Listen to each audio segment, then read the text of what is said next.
It's been 19 years, and the unity we achieved those 3 days at Day Hall, it's something that I didn't experience the 3 years prior to that. It was a journey, a long one. It was worth it.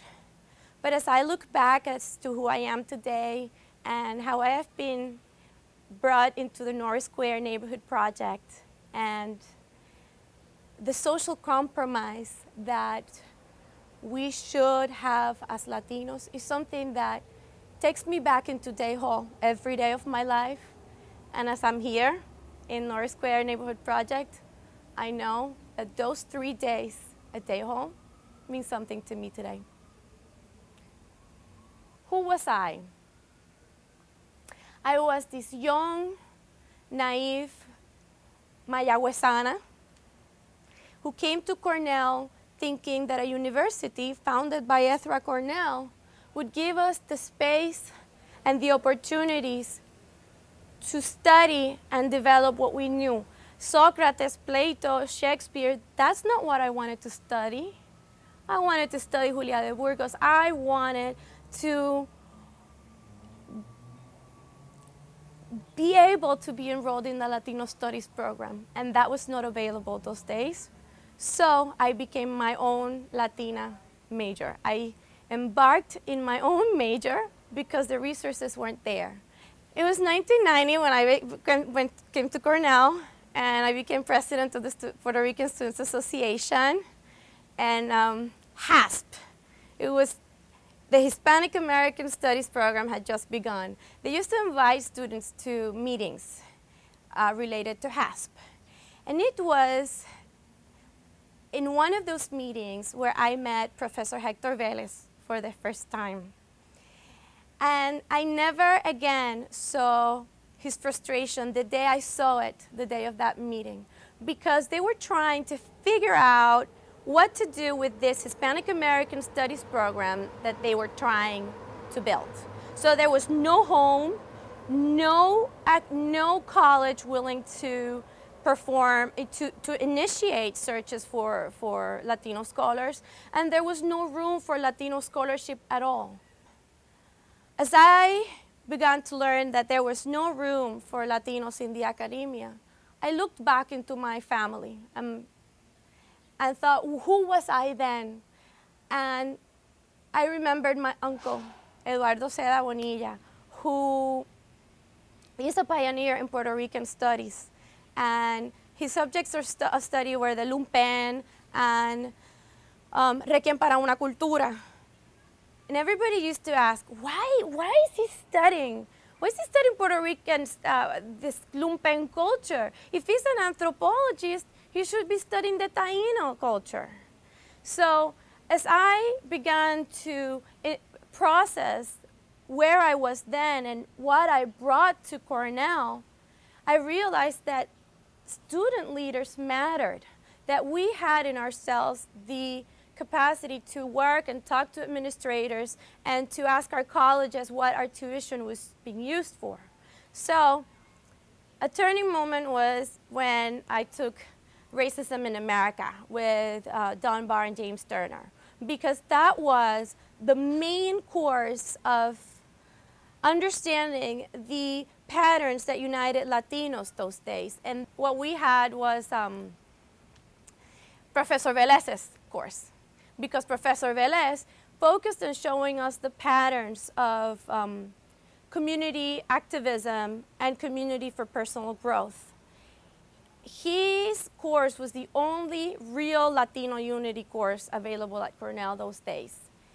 And his enthusiasm inspired many of us and inspired me to put my heart and soul in La Voz, because by 1993, it was a nonprofit student-led magazine.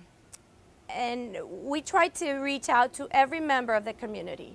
So I became this hybrid. I used to go to every single Latino organization and get submissions from different groups to develop what I felt was a real, tangible format for unity.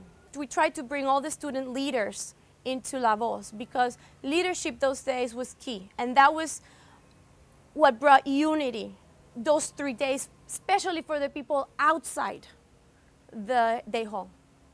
Because we had the farras, we had teatro taller, and we had the Latino, the Latinas Unidas. And my first family was in Romance Studies with Professor Castillo and Professor Piedra and Professor Moron Arroyo, who took me deep into the world of Don Quixote and made me realize that unity was a Quixotesque endeavor, and La Voz became my world of La Mancha.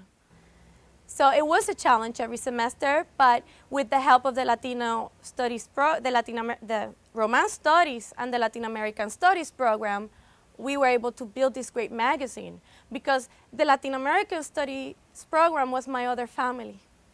I had Professor Billie Jean Isbert, Mary Jo Dudley, and Professor Morato, who took me to Bolivia in an unforgettable learning journey. They were able to instill in us this sense of activism that we could see in the native communities in Bolivia. And that was the other home for Latino studies. Day hall was possible because Eduardo was able to garner the support of the faculty who were there, who had been fighting for many years before for this Latino Studies program. And he was able to get the support of the African Studies and the students there, who were able to keep us focused on the big picture while we were inside Day hall. So the main lesson about unity at Day hall is that unity will never happen without compromise from different groups, from students, faculty, and different ethnic race groups and cultures. And when I came to Norris Square Neighborhood Project, what I saw was a great lesson in unity. Because Norris Square Neighborhood Project began 39 years ago. 2 Quaker educators, Puerto Rican women, a nurse, the then vice president of the Pennsylvania Horticultural Society, Blaine Bonham. They became my heroes. They were able to convince the city of Philadelphia to tear down these buildings that were used as hospitalillos de droga and build these gardens. This was built by Quakers, Puerto Ricans, African Americans, Puerto Ricans of African descent, white, and many people who understood the value of culture for our personal growth as a society. When I come here and I see this community has been building these gardens, keeping them as the thread that keeps the culture, the Latino diaspora, in their minds, keeping this sense of community alive so that they can actually stay in school, build communities, and deal with the very serious problems. I remember Professor Santiago and her book on medicalization of ethnicity, and I know that with their hands, this community has worked hard to use culture to avoid the medicalization of their ethnicity. That this little parcela reminds them of their home, the home of their parents and their grandparents. This is the Latino diaspora. This is the Latino studies that I live today. This is where my day hall takeover is today. So come to Norris Square and help us maintain these gardens and help the staff at Norris Square continue to service this community the way they have.